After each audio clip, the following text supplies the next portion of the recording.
So let's do an actual example. So suppose we want to study the comfort of the preferred height of a keyboard for an office worker. So this is part of the broader topic of ergonomics, which is the science of comfort of furniture design in offices, desks, chairs, and so on. So an example of an experiment done here would be, say you take a sample of, if you want to find out the preferred height of a keyboard, so you take n equal to 31 trained typists, and the sample average of these preferred heights would be, say, 80 centimeters. So assuming we know that the true distribution has standard deviation equal to 2.0 centimeters, find a 95% confidence interval for the true average or true mean of preferred height. So in this case, we have that our x bar is just equal to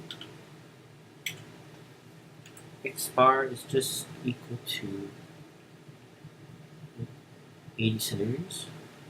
So we need to use the x bar plus or minus z alpha 2 sigma over square root n formula for the confidence interval.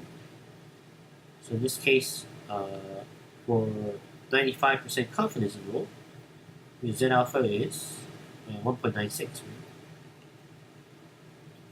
And sigma here is 2. So our x bar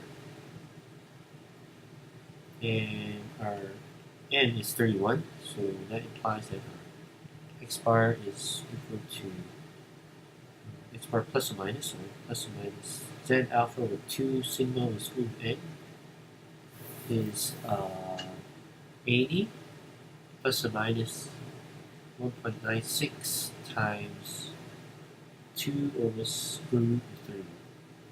You plug this into your calculator and you get 80 plus or minus 0.7, which is so therefore the 95% confidence interval for the true preferred height of a keyboard must be in between 79.3 and 80.7 centimeters.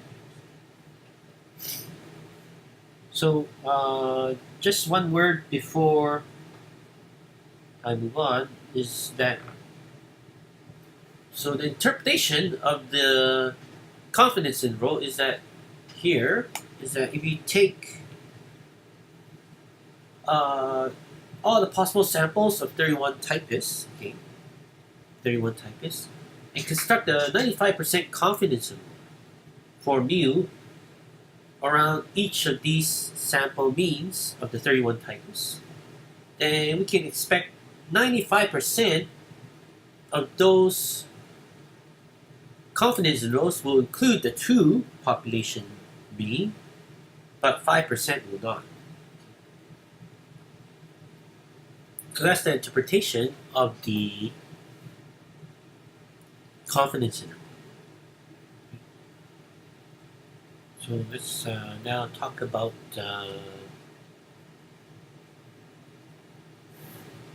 maximum error. So the maximum error for mu is, so we define it as sigma sub x, right? So sigma sub x bar, which is just the standard deviation of the sample mean distribution, is sigma over square root n by central limit theorem. Okay. And you can show that so if we increase the maximum error, then the maximum error increases as the confidence interval increases. So standard, that is if alpha 1 is less than alpha 2, and error of alpha 1 is greater than error of alpha 2. And most importantly, if you increase the sample size, then in fact your error decreases. So you can show, because basically the n is at the bottom in the denominator. Okay, so let's do an example here. So taking the first example of the preferred height of a keyboard, we reconsider example 1 now. Instead of a 30%, 95% confidence interval, we choose a 99% confidence interval. Okay, so here then, our alpha for 99% confidence interval is 0.01. And remember, our Z alpha or 2 in this case is 2.58. So our our confidence interval will be given by this formula. So let's call it alpha 1 here. So Z alpha 1 over 2 sigma over square root of n. This is just 80 plus or minus. So then it's 2.58 times 2 over square root 31. And this will just be 80 plus or minus 0.93. And this is the maximum, this is the error right here for the 99% confidence interval. So as you can see, the error, original error for the 90% confidence interval, right, is 0.7. So this error here, so therefore we can conclude that the error for 99% confidence interval is 0.93. Of course, this is greater than the error for the 95% confidence interval, which we figured out in example, the original example, B1 to be 0.7. Now we increase the sample size. So before, with example B1, the sample size was 31. Okay, in the first example B1. If we increase the sample size to say 50, okay, 50 now, what happens to the error? Well, n equal to 50, so n equal to 50, and we have x bar again. So same confidence interval. Plus or minus Z alpha over 2 sigma over square root of n, 80 plus or minus. So again, 1.96 is Z alpha over 2 times 2 or square root of 50. 50 square. So square root of 50. So this is just 80 plus or minus 0.55. As you can see, 0.55 is smaller than this is smaller than 0.7. This is example B1. This is example B3 with larger n. This is for n equal to 50 sample size. This is for n equal to 31. Okay, so as you increase the sample size, then the error in the estimation of the true population mean decreases. Okay, so let's do a couple more examples of computing confidence intervals. So PolyU wants to investigate the traveling time a student takes to PolyU. So the university has invited 100 students to report their traveling time on Monday. The sample mean and population standard deviation are 25 minutes and 3 minutes, respectively. Suppose the distribution of traveling time is non-distributed and samples are selected randomly. Calculate the 99% confidence interval for the mean traveling time. Okay, so here I've highlighted all the important information. So here then our x bar is going to be 25 minutes, right? Right here. Then our standard deviation is going to be 3 minutes. Our n is 100. So we have x bar. So our z alpha over 2, for 99% confidence interval, remember it's 2.58.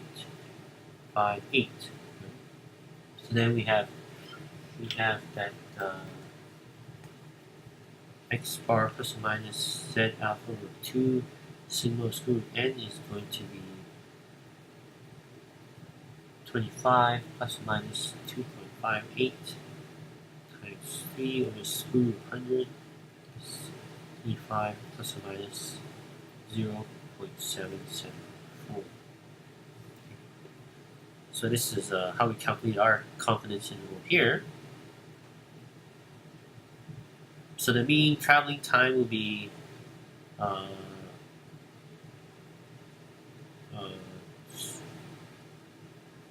25 minus 0.774, 25 plus 0.774.